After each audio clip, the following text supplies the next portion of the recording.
My name is Linda Bark. I'm the founder of Wisdom of the Whole Coaching Academy. I'm a nurse. I've been doing coaching for many years, probably about 25 years. And I've been training people for about 20 years.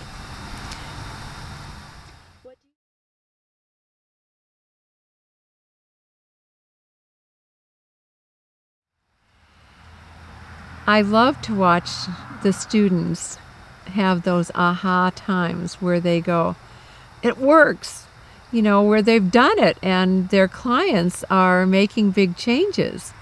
It's so exciting for them and also for me to hear that.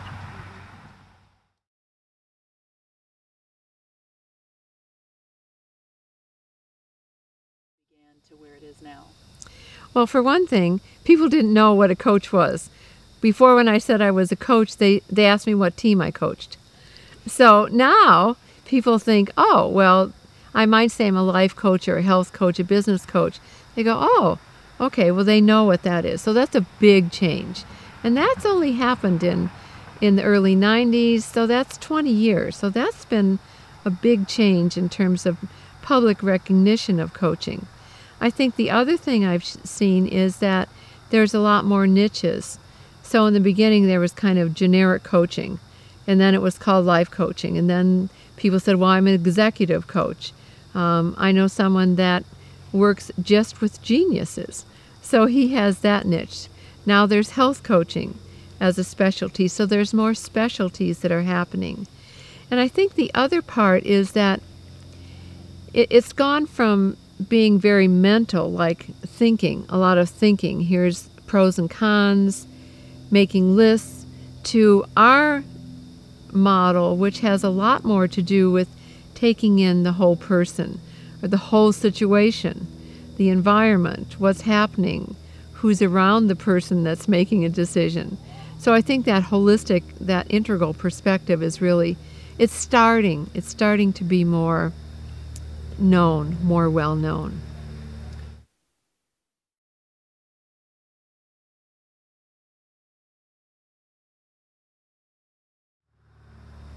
It is that perspective that when I started coaching because I really liked the model. It felt like, oh, this is me. I felt like I was coming home to something. And yet I really didn't know at that point how not to be the expert. So I had training myself so that I wasn't rushing in to be the expert and fix things and take care of people. As a nurse, that was what I was used to. But the part that was about listening and about hearing the person's story, finding out what that person really needed, all that really made sense to me and felt right. So our model really takes into account the whole person and the whole situation. And what I found was that I knew that people move faster and more authentically. And what I found, why that happened, is because people are taking into account more of themselves. So it's maybe what I'm thinking, it's maybe what I'm feeling, it's what kind of images are coming up for me. It's how my body feels. Gee, when I think about this option, I feel really tight. I can't breathe. When I go to this other option, I can really relax. And then I'm looking also maybe at sense of purpose. So how does this fit with my sense of purpose or my values? So when I take in all those answers to all that, to that question of what shall I do, what shall I pick, then I really have a more authentic experience of who I am and what would really fit for me. So people make decisions faster. They make them more authentically, and that's what's different from our model.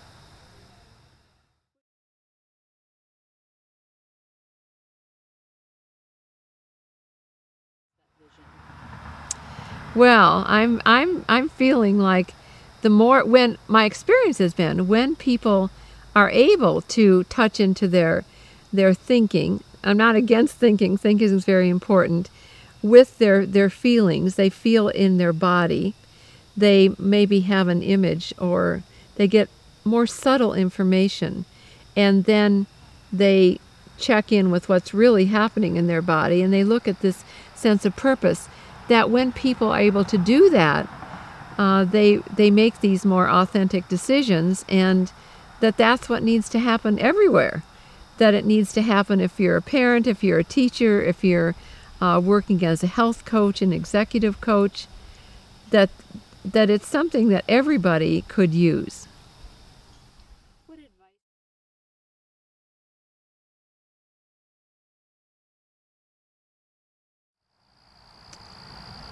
Well, I would ask them what draws them. What really feels right? What does the match feel like? What matches? What do they know about coaching? And of that, what feels like the match, the connection that's feeling important to them to follow through with? What are you most?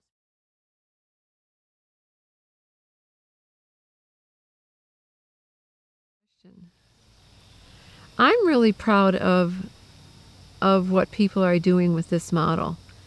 I'm excited when people start the course and they don't know much about coaching. They kind of have heard about it. They think maybe it would fit for them. And then they go through that process. And at the end, they're going, oh my gosh, like someone said today, I'm coming home. This really fits like this is what I've been waiting for my whole life. Someone said that today. This way to kind of put together different parts of what she knows is important for herself. And then to watch people get excited. I get so excited when they go, oh my gosh, it worked. Like someone said the other day, I had this tool, I didn't really do it right, but it worked. So there's something, it's very powerful to come from this place of not judging, and to really be with people as they're moving forward. So I'm most proud of more people learning about this, and that we have put together a system where people can learn it, and it can be kind of a user-friendly system. I'm proud that we don't have a coaching school that is stressful for people. I really want us to walk our talk, so to speak, so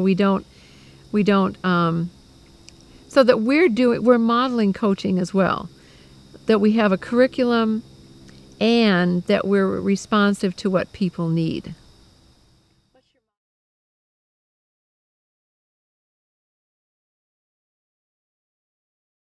What's your motto? Fun and easy. Fun and easy. And some people think that I'm not serious, but that's not true. I really find that people can learn in a fun and easy environment even better than they can in something that's very rigid and prescribed, because there isn't that ability for people to kind of have, for the faculty to have that teaching moment. Something comes up, and that's the time that person needs, that's open to learning that. So this idea of being in the flow and really being present, that feels better to me. And research does support the idea that a relaxed class atmosphere can allow for great learning.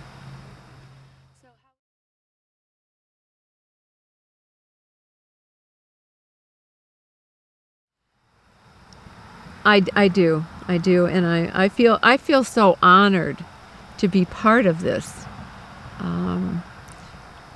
To be in people's lives and to help them get where they want to go, and as a result then grow our organization.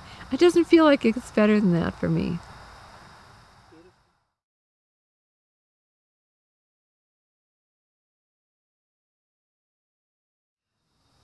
Well, I think the other thing that I want to say is that we do have a course of training and coaching, but it feels like what we're really offering people is the ability to learn how to personally get to where they want to go, and that they have an ability then to help others get there.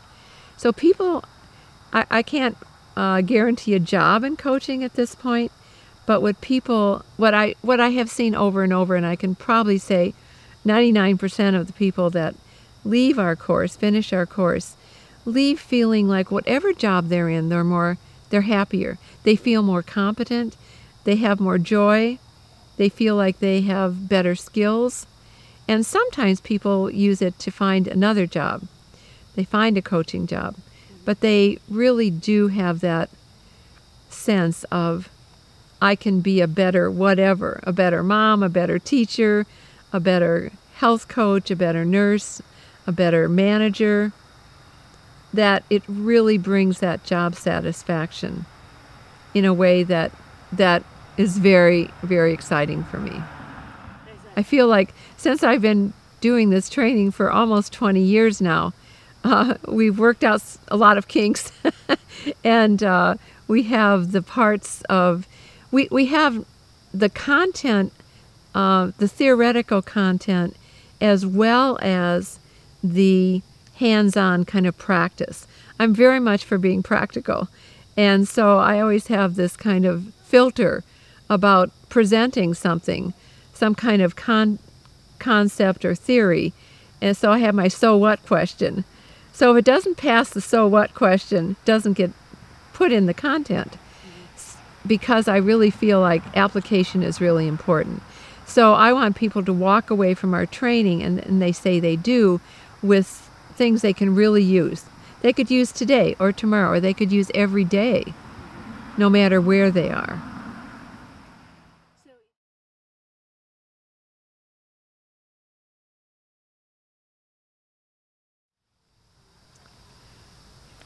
To have a sample.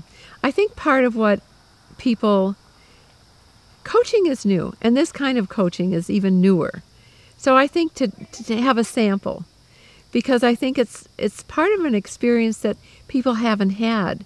So if you say, do you want to come to this, they don't exactly know what it is. So I think a taste of this coaching and this model is what I'm inviting people to do.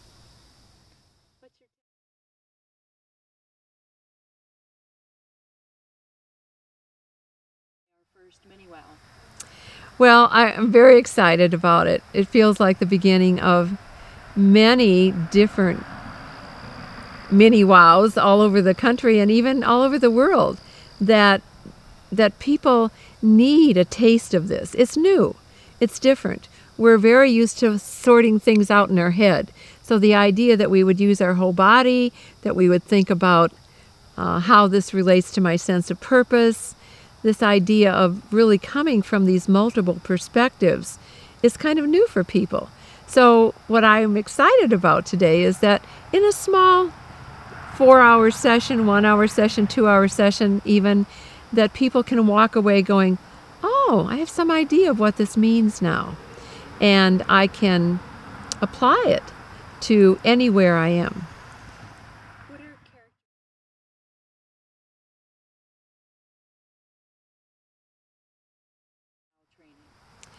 Trying things out, practicing in a way that works for them. I think that's part of what we stress in our courses, is that we want this to be fun and easy for you too. So to learn that, I mean, to really realize, okay, this is what works for me. This is how it works for me. Because that's part of that coaching process that then that student will do with other people. So I think to practice it themselves, to say, oh, okay, well, I'm a little behind in reading. Oh, well, it's okay, I can catch up. So to really practice. If people practice coaching, that's when they start feeling successful, because it works.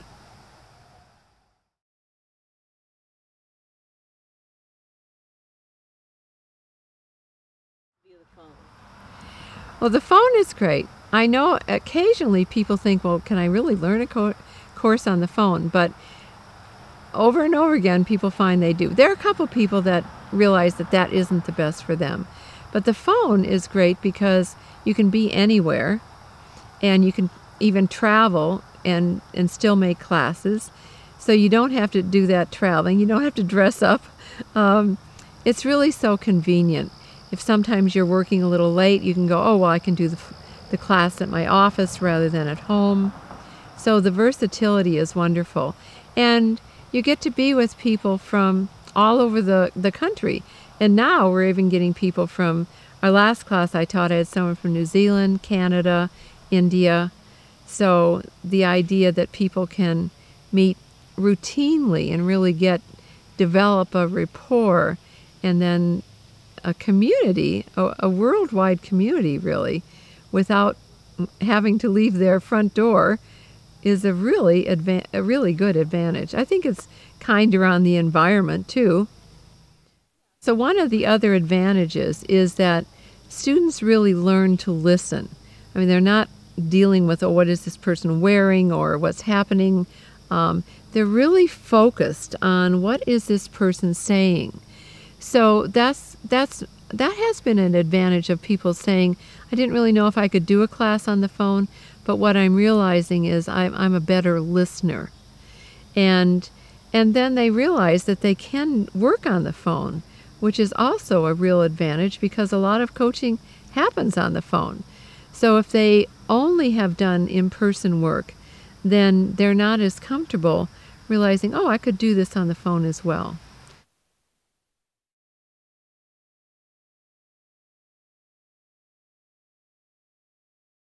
In-person training. So the in-person training is also wonderful. People love looking in each other's eyes and really being with folks. And again, we have a community that develops because the group is usually together. Most people stay with their group for 60 hours. So if it's 60 hours over the phone, then it's that 9 or 10 month time. And if it's in person, then you're meeting with people over time and you get to have that sense of community. What do you think?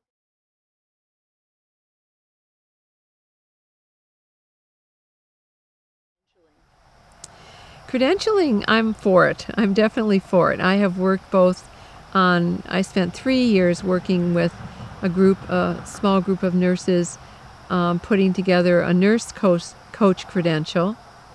And then I'm also working with the National Consortium for the credentialing of health and wellness coaches.